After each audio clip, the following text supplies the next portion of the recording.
वरकुटे मलवडी ग्रामपंचायत गणाच्या कोपरा सभेच्या निमित्तानं स्टेजवरच्या त्याला असला तर बोलवा मला माग घालीन माग.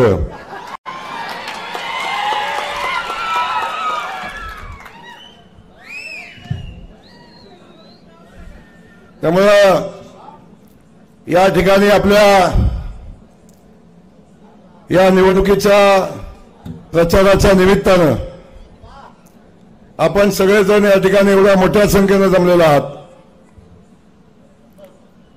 आणि ही आपण जमलेला असताना ही निवडणूक नेमकी कशासाठी आपण लढतोय आणि या निवडणुका नेमक्या लढवत असताना आपण लोकांच्या समोर काय घेऊन जातो. मी निवडणुकीला का उभा आहे. गेल्या 5 वर्षाच्या कालखंडामध्ये तुम्ही काय केलं हे जाऊन लोकांच्या समोर सांगायचं असतं. 5 वर्ष हे काम मी केलं, हे जनतेची सेवा केली आणि आता मी पुन्हा निवडणुकीला उभा आहे. तेव्हा 5 वर्षात पुन्हा कुठलं उद्दिष्ट ठेवलंय, 5 वर्षात तुम्ही काय करणार म्हणून तुम्ही या निवडणुकीला उभा आहे. वास्तविक पाहता निवडणुकीच्या अनुषंगाने होत असणाऱ्या सभामध्ये या चर्चा झाल्या पाहिजेत. लोकांच्या समोर जात असताना लोकांचे प्रश्न सोडवण्यासाठी तुम्ही काय केलंय आणि लोकांचे प्रश्न सोडवण्यासाठी भविष्यात तुम्ही काय कराल ही भूमिका घेऊन हा अजेंडा घेऊन निवडणुकीमध्ये आपण जायचं असतं. पण मला अजून माझ्या 3री निवडणूक आहे शिवाजीराव. पण ह्या 3 निवडणुकांमध्ये मला अजून समजलं नाही की माझ्या पुढचे माझ्या निवडणुकी विरोधात उभे राहतात कशासाठी.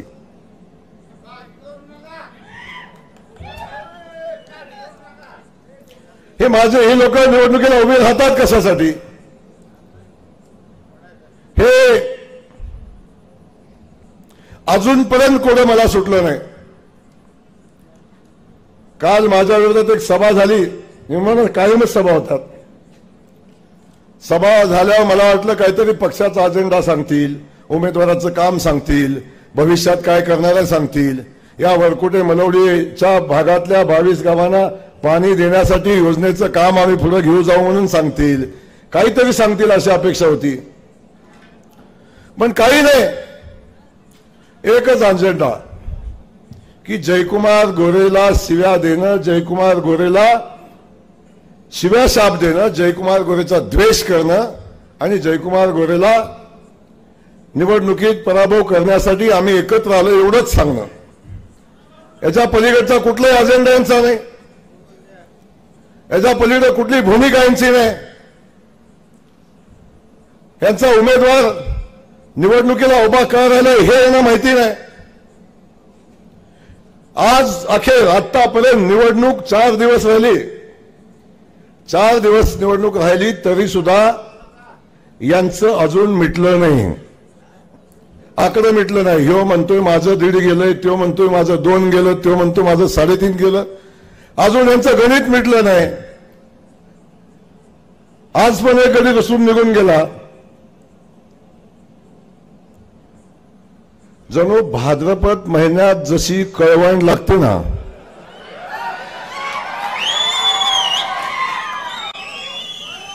भाद्रपद महिन्यात जशी कळवण लागते बघितली का आपण. आणि त्या कळवणीचा रिझल्ट असतो का नाही तसं झालं इथं. काय चाललंय समजा ना. अरे अख्ख्या स्टेजवर YouTube चॅनल चालू आहे. अख्खा महाराष्ट्र बघतोय, सगळी जनता बघते, समोर बसलेली लोक बघतायत की आमचे नेते किती विद्वान आहेत, किती सुशील आहेत, किती चारित्र्यवान आहेत हे बघतायत. आणि स्टेजवर शिव्या देत आहे. एकमेकाच्या अंगावर जात आहे, हा आदर्श जनतेचा, आणि याच्यासाठी निवडणूक लढताय. मला वाटलं ही सगळी फार सुसंस्कृत आहेत, आणि मला वाटलं आमचे सचिव साहेब तर सचिव तर पाक असंच करत होता. काय कळालं ते मला, काय नेमकं करत होता. 24 तारखेला काय सांगणार आहे. अहो सचिव महोदय, तुमच्या हातातनं तिकीट घेतलं, तुमचं सगळं काढून घेतलंय, 24ला सांगायला शिल्लक आहेच काय तुम्हाला. आता म्हणते की पवार साहेबांनी मला शब्द दिलेला आहे म्हणून काम करायचं आहे. मला विधान परिषदेचा आमदार नव्हे, डायरेक्ट मंत्री करणार आहेत.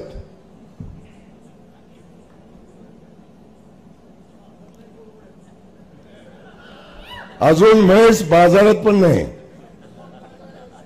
ह्यो आता पाक तूप विकायला चाललाय. एवढी भयानक परिस्थिती यांच्यामध्ये. पण मला आपल्याला सांगायचं, समोर निवडणूक कुठल्या मानखटावच्या विकासासाठी लढवली जात नाही. समोरची निवडणूक ही खटावमानच्या विकासाची नाही, या पाण्याच्या लढाईची नाही, या भागातल्या स्वाभिमानाची सन्मानाची नाही. ही निवडणूक फक्त जयकुमार गोरेचा द्वेष करणारे हे सगळे टोळकं एकत्र आले, त्या टोळक्यानं फक्त जयकुमार गोरेचा पराभव करण्यासाठी आखलेला हा डाव त्याच्यासाठी आहे. काय केलं जयकुमार गोरेनं? तुम्ही जरा शांत बसा ना. हो, शांत बसा ना जरा. थांबा ते. ही निवडणूक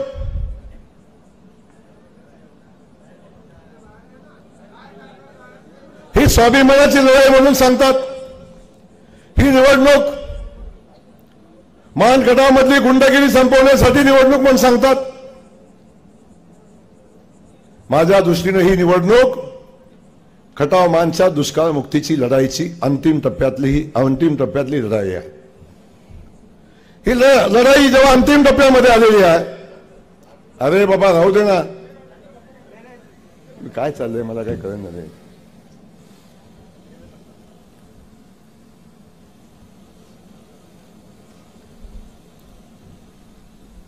माझ्या दृष्टीने ही निवडणूक खटाव मानच्या स्वाभिमानाची सन्मानाची दुष्काळ मुक्तीची लढाई अंतिम टप्प्यात आलेली आहे. ती लढाई पूर्णत्वाला नेण्याची निवडणूक आहे.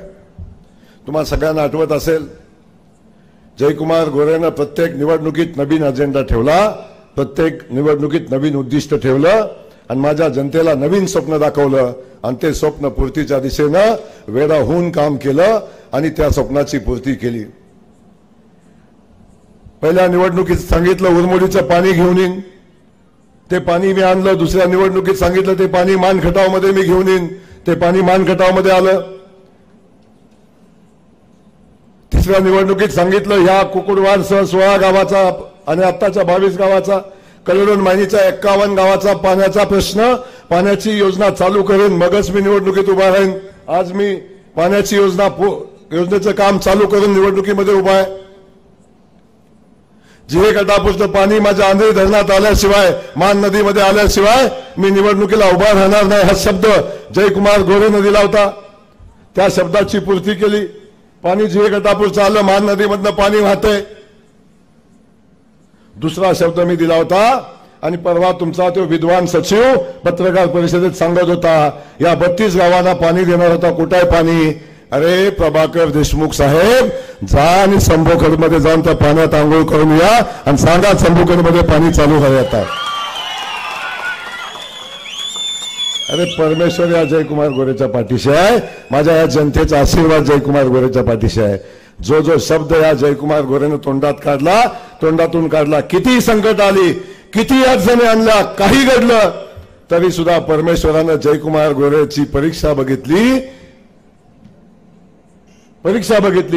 पण शेवटी परमेश्वरानं मला यश दिलंच. आजचा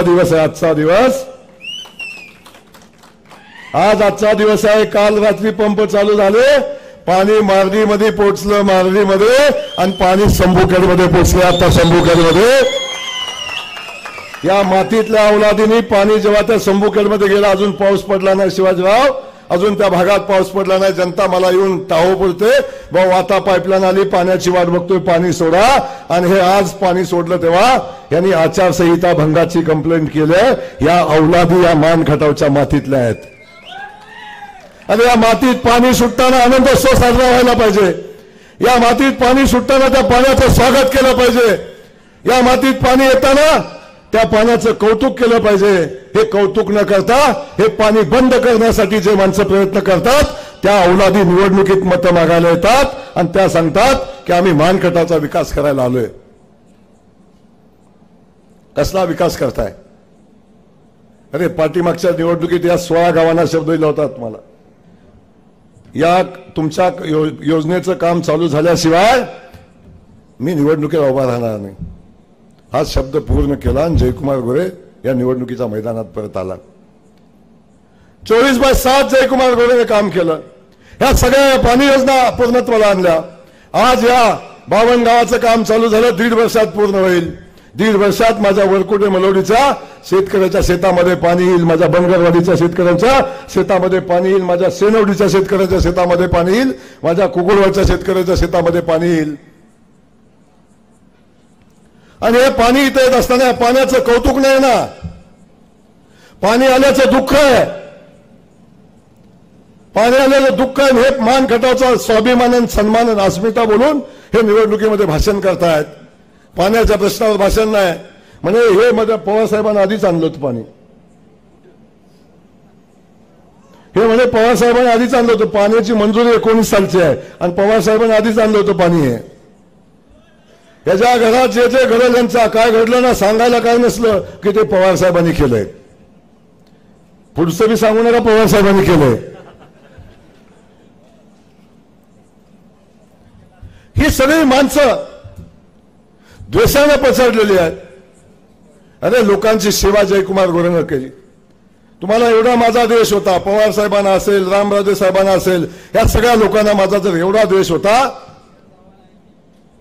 तर का मानखटावमध्ये पाणी दिलं नाही? का मानखटावचा विकास केला नाही? का या वरकुटे मलवडी पंचकृषीचा विकास केला नाही? का या भागातले रस्ते केले नाहीत? का या भागात बंधाऱ्याचे साखळ्या उभ्या केले नाहीत? अरे आज या भागातले बंधाऱ्याच्या साखळी उभ्या बघता, गावाच्या बाजूनं चारही बाजूने पाणी बघताय, हे जयकुमार गोरेनं बांधलेल्या सिमेंट बंधाऱ्याचं यश आहे. म्हणून आज पाणी या गावाच्या चारही बाजूने काय.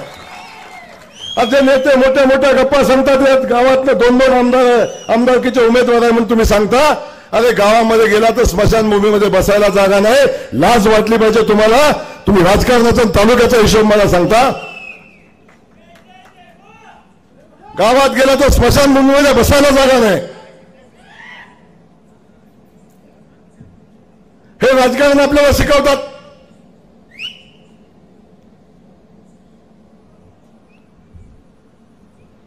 मला आपल्याला सांगायचंय, अरे या गावाने या पंचकृषीनं एवढं प्रचंड मोठं प्रेम जयकुमार गोरेवर केलं. मी काल यादी बघत होतो.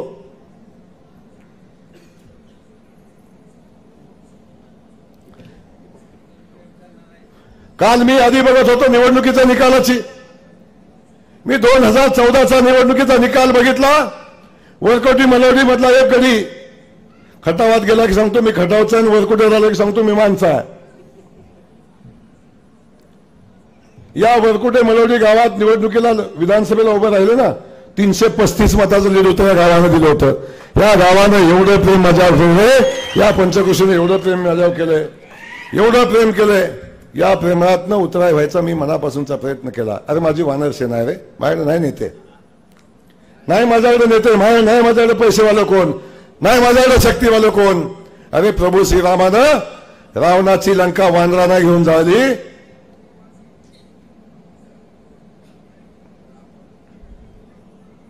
ती माझी ही वानर सेना आहे. ज्या प्रभू श्रीरामाचा सेतू, प्रभू श्रीरामाने सेतू बांधला ना, सेतू, आणि लंकेत जाऊन रावणाची लंका उद्ध्वस्त केली, तो माझा विधानसभेचा सेतू बांधणारे हे माझे वानर आहेत. हे माझे सैनिक आहे. ह्या लोकांच्या आशीर्वादानं, ह्या लोकांच्या प्रेमानं जयकुमार गोरेनं 3 वेळा विधानसभेची निवडणूक केली. 3 वेळा, 3 वेळा माझा पराभव करण्यासाठी सगळे एकत्र आले, सगळी ताकद पणाला लावली. आज सुद्धा हे सगळे ताकद पणाला लावतायत, सगळे एकत्र येत आहेत. आणि सांगतायत निवडणुकीमध्ये माझा पराभव करणार आहे. कशाच्या जीवावर? कामाच्या जीवावर नाही. म्हणजे आमच्याकडे पैसे खूप आहेत, मी एवढा रेट काढणार आहे, मी तेवढा रेट काढणार आहे, मी असं करणार आहे, मी तसं करणार आहे. कोण उमेदवार आहे माझ्या पुढे सांगा मला, कोण उमेदवार आहे माहिती आहे तुम्हाला? बघितलाय तुम्ही? बघितलाय? आता लढायचं, आता थांबायचं नाही म्हणणारा कधी?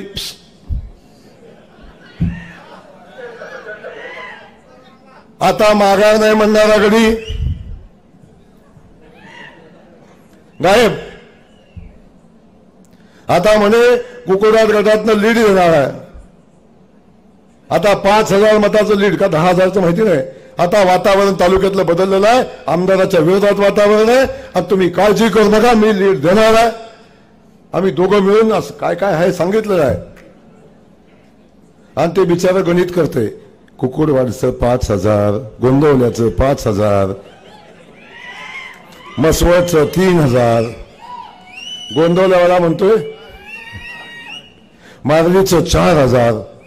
हिशोब करतोय विचारते. आणि एवढा हिशोब येतोय, मग एवढं दिलं तर चालेल का? असा हिशोब करते. अरे विधानसभेचा उमेदवार म्हणून पुढे आलाय. कोण उमेदवार आहे तुम्ही सांगा? त्याला बघितला तुम्ही? माहिती आहे तुम्हाला कोण? या पंचकृषीत कधी आला? या इथं कुठं काम केलं? 6 वर्ष आमदार होता, या गावाला भेट दिली? शेनवडी माहिती आहे? कुर्नेवाडी माहिती आहे? पाटलूची वस्ती माहिती आहे?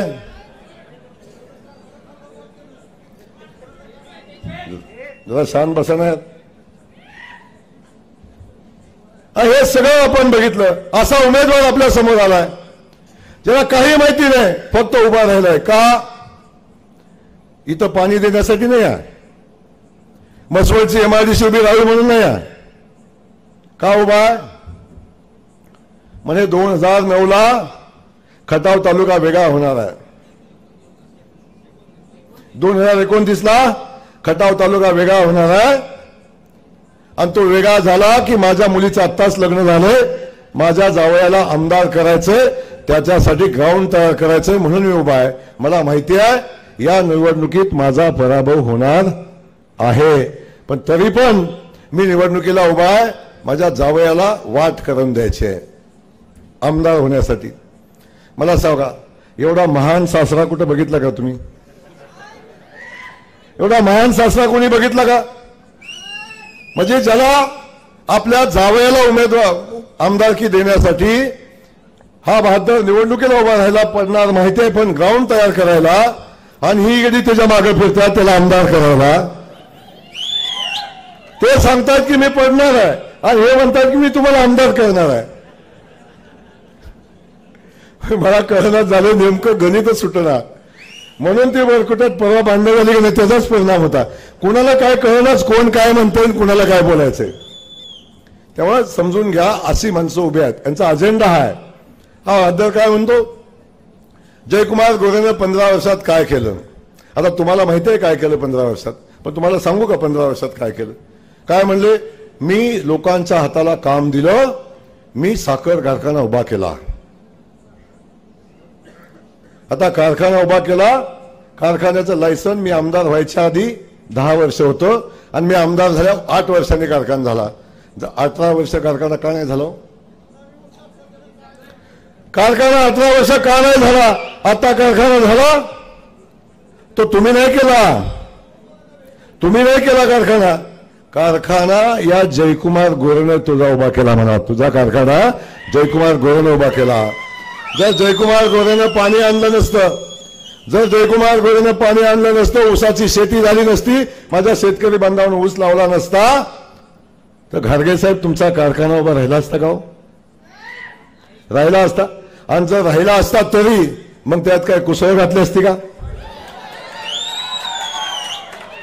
काय केलं असतं तुम्ही? म्हणे मी BSc अग्री आहे. आमदार म्हणे 10वी पास का नापास म्हणला मला माहिती नाही. त्याला माहिती नाही माझं एकदा 10वीचं मार्कलिस्ट दाखवावं लागेल त्याला. अरे मी कॉलेजची निवडणूक लढलोय बाळा, मी कॉलेजचा जीएस होतो. असं ह्या पिपाणीकडून कशाला माहिती घेतो, चुकीचं बोलतो. हा अरे एवढ्या माझं शिक्षण बघ एकदा, आणि चल माझं शिक्षण नाही सोड रे, माझं नाही शिक्षण. तू शिकला, ग्रॅज्युएट झाला, तू काय शिकलाय? ग्रॅज्युएट, ऍग्रीचा ग्रॅज्युएट झाल्यावर शेतीचा विकास शिकायचा असतो, शेतकऱ्यांना मार्गदर्शन करायचं असतो, शेतकऱ्यांच्या हिताचं काम करायचं असतं. ह्यानं एवढा खतरनाक ट्रेनिंग घेऊन आला बहादर, कारखाना टाकला आणि शेतकऱ्याचा काटा मारायला चालू केला. कारखाना टाकला आणि शेतकऱ्याचा काटा मारायला चालू केला. काटा मारून शेतकऱ्यांच्या ऊसाची चोरी करणारा किती सज्जन उमेदवार आहे बघा, किती सज्जन उमेदवार आहे. खूपच सोजवळ आहे, फक्त ऊसाची चोरी करतो, बाकी काही करत नाही. खूपच सज्जन आहे, फक्त एवढंच काम करतो, ही ऊसाची चोरी, कारखान्याचा काटा मारलेला जर कुणाला कळालं तर फक्त त्याचा खून करतो, बाकी काहीच करत नाही, फक्त खून करतो. अरे शेतकऱ्याचा ऊसाचा काटा मारला ते मारला, शेतकऱ्याचा गाव कापला, आणि ज्याला माहित झालं त्या कामगाराचाही गळा कापला. हा तुमचा विधानसभेचा सज्जन उमेदवार आहे, हा सज्जन उमेदवार आहे. काय उमेदवाराची माहिती हो? अरे तुमचा जयकुमार गोरे इथं बसलेल्या सगळ्या जनतेला माहिती आहे. तुमचा जयकुमार फोन केला तरी माझ्या कार्यकर्त्याच्या मदतीला उभा राहणारा हा जयकुमार गोरे आहे. रात्री 1 वाजता फोन करा, 2 वाजता फोन करा, 3 वाजता फोन करा, फोन करून अडचण सांगा. उभा राहणारा जयकुमार गोरे, आजपर्यंत तुम्ही 15 वर्षाचा अनुभव तुमच्या सोबत आहे. तो जयकुमार गोरे तुम्ही बघितला आहे. मला सांगा समोरचा तुमचा उमेदवार आहे, मला सांगा समोरचा तुमचा उमेदवार आहे.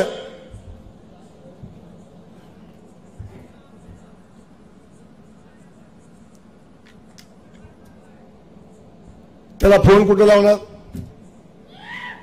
फोन नंबर आहे तुमच्याकडे? आहे का फोन?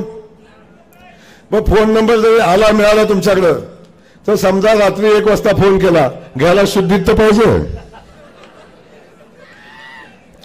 गडी दुपारी 2 वाजल्यावर जो चंद्रयान काढतो आणि जो चंद्रावरती यान उडतं ते रात्री 12 वाजता लँड होतं चंद्रावर, खाली नाही.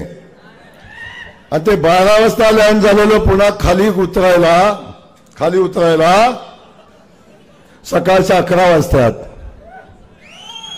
आणि मग मला एक सांगा, जर तुम्हाला अडचण आली, रात्री तुम्हाला पोलीस स्टेशनची अडचण आली, कुठे दवाखान्याची अडचण आली, गरज लागली, साताऱ्यात डॉक्टरला फोन करायचा आहे, पेशंट ऍडमिट करायचंय, सगळ्यात पहिलं नाव तुमच्या पुढे कुणाचं येतं? आपल्या आमदाराचं येतं. खरं आहे ना की आमदार आपलं तिथं काम करेल.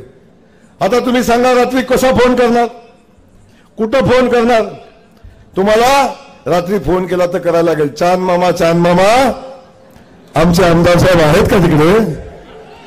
असले तर दे बाबा फोन, माझा ऍक्सिडेंट झालाय. काय परिस्थिती आहे सांगा, काय आदर्श घेणार पिढी? अरे तुमच्या समोर उभा राहिलेला जयकुमार गोरे सकाळी 5:30 वाजता उठतो. किती? 5:30 वाजता उठतो. 6:30 वाजता जिम मध्ये जातो आणि 6:30 वाजताच गेलेला जिम मध्ये गेला, 8 वाजता जिम मध्ये घाम गाळून गळत्या घामानं भिजलेल्या टी शर्टनं खाली येतो आणि मी माझ्या जनतेला भेटतो, त्यांचे प्रश्न ऐकून त्याचा मार्ग काढतो. सगळेजण साक्षीदार तुम्ही आहात, सगळेजण साक्षीदार आहात. अरे माझ्या भिजलेल्या टी शर्टकडे बघून, माझा भिजलेला टी शर्ट, गळणारा घाम बघून अनेक मुलांनी व्यायाम चालू केला. अरे आमदार एवढं काम करून व्यायाम करतोय तर आपण का करू नये म्हणून अनेक मुलांनी व्यायामाला सुरुवात केली, व्यायाम करायला चालू केला. अरे अनेक लोकांनी युवकांनी माझं अनुकरण केलं. आता मला सांगा याच्याकडून काय आदर्श घ्यायचा, काय आदर्श घ्यायचा? दुपारी 2 वाजले की अहो शिवाजीराव, मगाशी मला बातमी एकानं दिली, म्हणे या भाद्रानं युवक पिढीचं नाव घेतो, या भाद्रानं पळशी गावामध्ये ग्रंथालयाची एक इमारत आणलेली होती. ती इमारत यानं स्वतःच्या फार्म हाऊस मध्ये नेली तिथं इमारत बांधली आणि त्या इमारतीमध्ये ह्याचा पत्त्याचा क्लब चालू आहे. जिथं पार्टी चालते तिथं हे पत्ते खेळत बसतो आणि जबाबदारीने बोलतोय. ह्याच्यात खोटा असलं तर तुम्ही सांगाल ती शिक्षा पण भोगतो. हा आदर्श हे शिकायचं. अरे जयकुमार गोरे तुमच्या समोर आहे. सुपारीच्या खंडाचं व्यसन नाही. दारू पिलेला माणूस आपण बघितलं इथं. दारू पिलेला माणूस कार्यकर्ता माझ्या जवळ येऊ शकत नाही. तंबाखू नाही, गुटखा नाही, मावा नाही. अरे एखादा तंबाखू खाऊन एखादा कार्यकर्ता माझ्या गाडीत बसला ना, काच खाली घेऊन बाहेर तुकायची हिंमत नाही बिचाऱ्याची. आत गेल पण बाहेर नाही, आत गेल पण बाहेर नाही टाकणार. ही भीती नाही बाबा, ही भीती नाही दादानो, ही भीती नाही. ही शिस्त आहे जीवनाची, ही शिस्त आहे जीवनाची, ही शिस्त आहे. ह्याचं अनुकरण करणारी जनता आपल्याला युवा पिढी पुढे घेते, उभी राहते. यांच्याकडून काय घ्यायचं? हा बहादर पत्ते बी खेळतो, हा बहादर हे बी करतो, हा बहादर मटका बी खेळतो. शिवाजीराव काल एक जण आला, मला म्हणला ह्याला 94ची डबल लागली होती.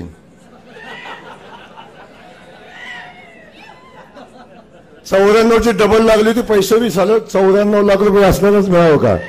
मटक्याचं 94 लाख रुपये मिळालं. तासगाव मधनं कलेक्शन केलं, तासगाव मधनं. कुठला एजंटचं सुद्धा नाव सांगेन मी. आणि त्याला विचारा, आता सभेला आलं का नाही, साहेब 94ची डबल कुठं लागली विचारा त्याला.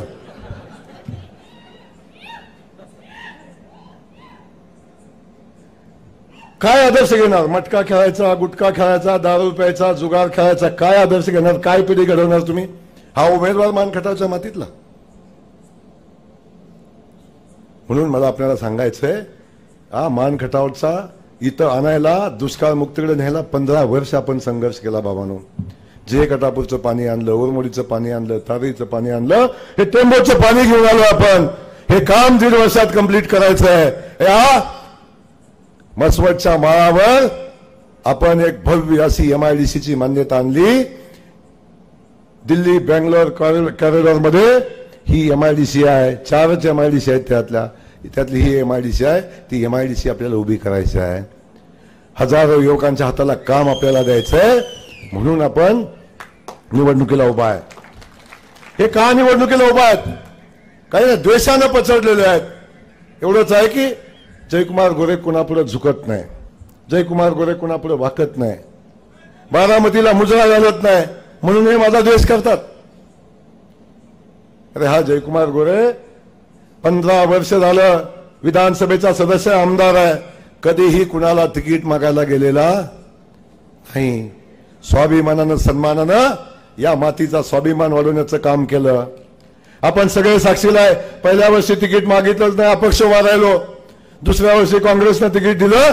याही वर्षी मी भारतीय जनता पक्षासोबत पाठीमागच्या वर्षी गेलो. सन्मानानं भारतीय जनता पक्षाची सेवा केली, 5 वर्ष जनतेची सेवा केली. आज तुमच्या सगळ्यांचा विश्वास संपादन केला, पार्टीचा विश्वास संपादन केला, नेत्यांचा विश्वास संपादन केला. आणि आज तुमच्या स्वाभिमानी सुपुत्राचं भारतीय जनता पक्षाची पहिली यादी जाहीर झाली. त्या यादीमध्ये तुमच्या सुपुत्राचं नाव होतं. सन्मानानं तिकीट पक्षानं मला दिलं, न मागता तिकीट दिलं. हे स्वाभिमानाच्या गप्पा मारतात नाही. हे तिकीट मागायसाठी या 12 जणांचं टोळकं बारामतीत 2 महिने लोटांगण घालत होतं. 2 महिने पायात लोटांगण घालत होते बहादर.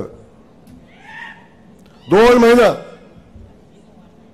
आणि दुसरा फलटणला जाऊन, फलटणचा गडी, त्याचं घर बघितलं का कधी सिनेमा?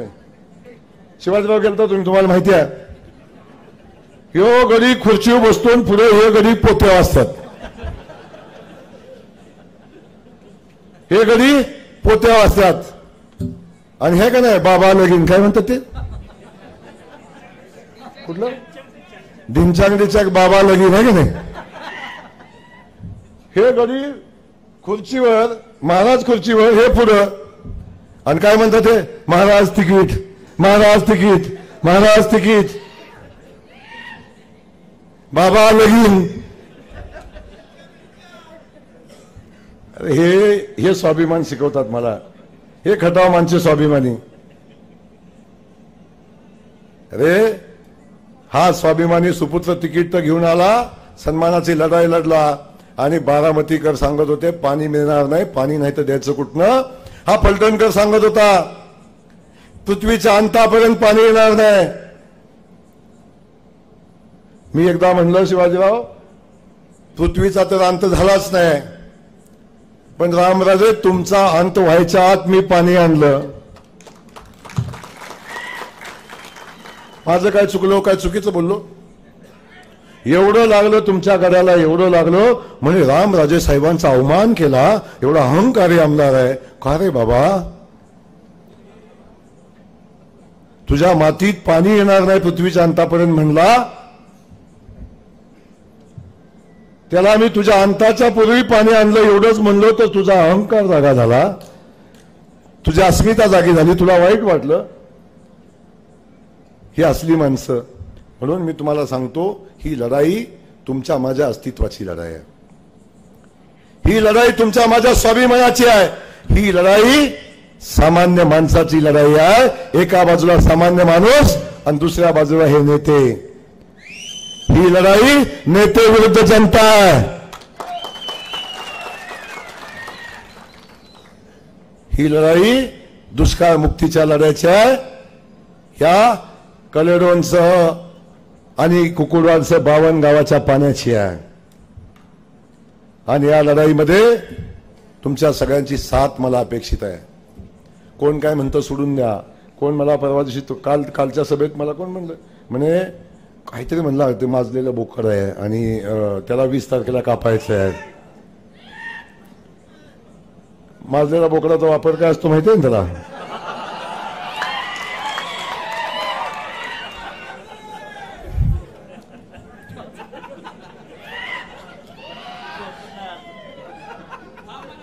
मग सोसल का परत?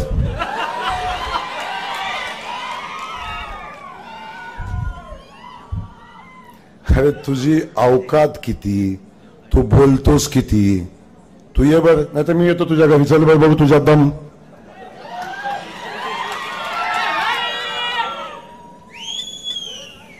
बोलतो कुणाला? सांगतोस काय? किती बोलतोस? हा दुसरं एक म्हणलं बोराटोडीच येतो. येताना ते कपन बांधून ये घरी. हे काय बोलतो? कुणाच्या नादाला लागतो?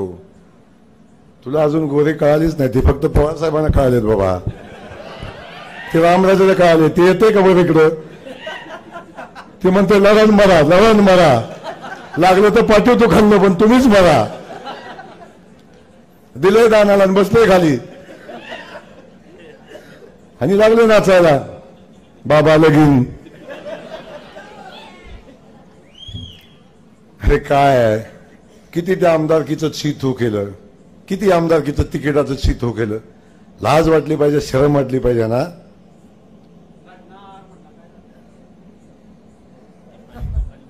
त्यामुळं बाकी सगळ्या गोष्टी बाजूला ठेवा. जाऊ द्या, हे कोण बोलत राहील, सांगत राहील, ह्या टीका टिप्पणी होत राहतील. पण या सगळ्याच्या पलीकडं आपलं जो उद्दिष्ट आहे, आपला जो अजेंडा आहे, तो अजेंडा घेऊन विधानसभेची निवडणूक आपण लढतोय. त्यामुळं या बाकी सगळ्या गोष्टी बाजूला ठेवा. मी सांगितलं ना, ही लढाई प्रभाकर घारगे वर्सेस जयकुमार गोरे बिलकुल नाही. ही लढाई या विकासाची आहे. ही लढाई इथल्या मानखटावच्या स्वाभिमानाची आहे. ही लढाई मानखटावच्या सन्मानाची आहे आणि मानखटावच्या दुष्काळ मुक्तीची आहे. मानखटावच्या औद्योगिक क्रांतीची आहे आणि मानखटावच्या शैक्षणिक क्रांतीची बीज रोवण्याची ही लढाई आहे. आणि दुसऱ्या बाजूला या सगळ्या गोष्टीला विरोध करणारे बारामतीची ही पलटण, त्यांच्या विरोधातली लढाई आहे. हे कधी यशस्वी नाही होणार आहे, कधी नाही, कधी यशस्वी नाही होणार. वाट बघतात, हे वाट बघतात. मी तुम्हाला पहिल्या दिवशी सांगितलंय ना की जयकुमार गोरे निवडणुकीला उभा राहिला की तो आमदार होणार. ज्या दिवशी माझी जनता मला कंटाळेल, ज्या दिवशी माझी लोक मला दमतील, त्या दिवशी मी उभाच राहणार नाही. त्या दिवशी मी उभाच राहणार नाही. आणि जोपर्यंत जनता म्हणते मला तुम्ही उभं राहा, तोपर्यंत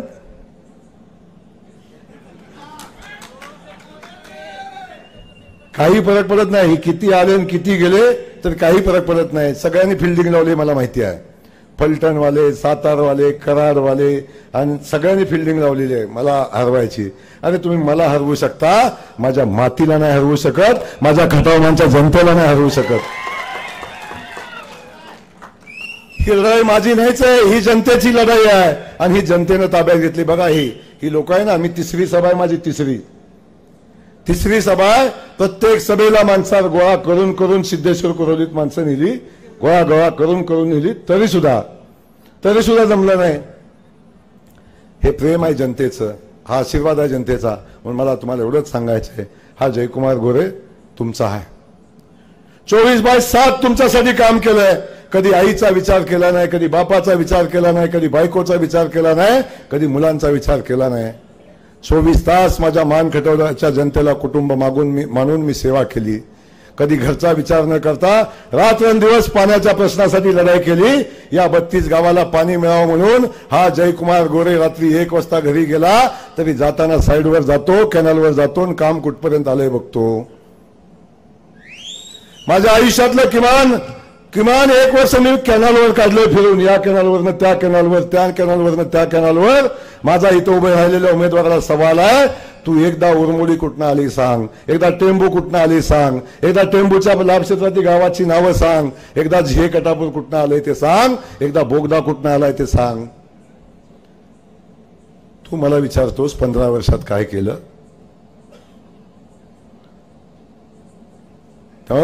माझा आपल्या सगळ्यांच्या माध्यमातून माझी एवढीच विनंती आपल्या सगळ्यांना आहे, हे कुणी काय म्हणू द्यावं, ही लढाई मला कधीच संपली नाही.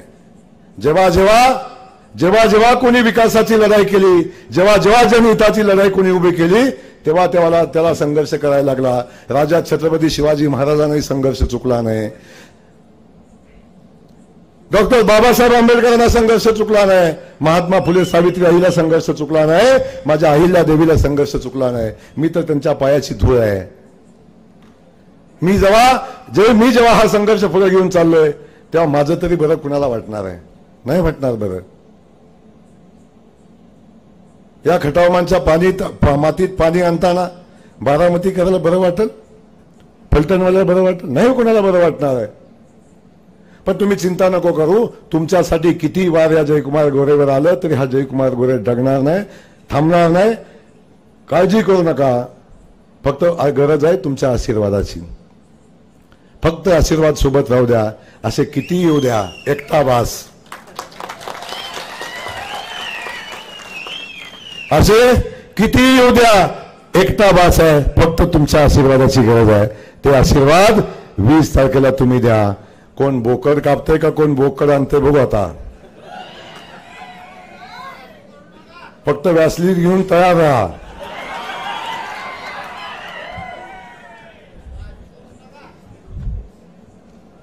म्हणून 20 तारखेला मी आपल्याला सांगतो की आपण सगळ्यांना माझी विनंती आहे, 20 तारखेला या मान कटावच्या स्वाभिमानाची लढाई आहे, अस्तित्वाची लढाई आहे. ती मतपेटीच्या रूपानं 20 तारखेला आपण कमळाचं चिन्ह घेऊन आपल्याला ती लढायची आहे. कमळाच्या चिन्हाच्या समोरचं बटन दाबायचं आहे. माझ्या बहिणींना विनंती आहे, आता 2100 रुपये केलंय बहिणीनं, 2100 रुपये केलंय. माझ्या बहिणीचा सन्मान आता माझं भारतीय जनता पक्षाचं सरकार करतंय. शेतकऱ्याचा सन्मान माझं भारतीय जनता पक्षाचं सरकार करतंय. आता पाणी देते, लाईट बिल मोफत दिली. लाईट बिल आता 5 वर्षासाठी लाईट बिल नाही आहे. आता गेल्या 6 वर्षापासून रेशनिंगचं धान्य फुकट मिळतंय. आणि आता मोदीजींनी, फडणवीस साहेबांनी एक निर्णय घेतला आहे, बहिणीचा सन्मान वाढवताय, 2100 रुपये करताय. 2100 रुपये आता वर्षाचे 25,000, 5 वर्षाचे 1.25 लाख रुपये. 5 वर्षाचे 1.25 लाख रुपये. माझ्या बहिणींना माझी विनंती आहे, उद्या 2,000 रुपये घेऊन गडी येतील आणि मत मागतील. लक्षात ठेवा, जर चुकून गडबड झाली, सावत्र भावाचं सरकार आलं तर 1.25 लाख रुपये कुठं सापडणार नाही. एका बाजूला 1.25 लाख आणि एका बाजूला 2,000. लक्षात घ्या, 2,000 रुपये घ्या, सोडू नका. 3 दिलं तरी घ्या, सोडू नका. कुठनं आणलं नाहीत, आपलाच काटा मारलाय. कुठून आणले नाही, आपलाच काटा मारलाय. त्यामुळे सोडू नका. पण लक्षात घ्या, या मान खटावच्या मातीला अजून खूप पुढे जायचंय. परवाच आमच्या भारतीय जनता पक्षाने निर्णय घेतला, मोदीजींनी फडणवीस साहेबांनी निर्णय घेतला आहे. काय? भारतीय जनता पक्षाचं सरकार या राज्यात पुन्हा आलं तर माझ्या शेतकरी बांधवाचं 3 लाखापर्यंतचं कर्ज माफ करण्याचा निर्णय आता आमच्या सरकारने घेतलेला आहे. मोदीजींचे पैसे खात्यावर येत आहे, रेशनिंगचं धान्य येते, 1 रुपयात पिकाचा विमा येतोय. हे शरद पवारांनी केलं का कधी? बहिणीला पैसे शरद पवारांनी दिले का कधी? आणि कशाला प्रेम एवढे ऋतू झाले? म्हणजे माझी विनंती आहे, कमळाच्या चिन्हाच्या समोरचं बटन दाबा आणि पुन्हा एकदा तुमच्या भावाला विधानसभेत पाठवा. तुमचा भाव 24 तास तुमची सेवा करेल, तुम्हाला कधी काही कमी पडून देणार नाही. एवढाच शब्द देतो आणि थांबतो. जय हिंद, जय महाराष्ट्र.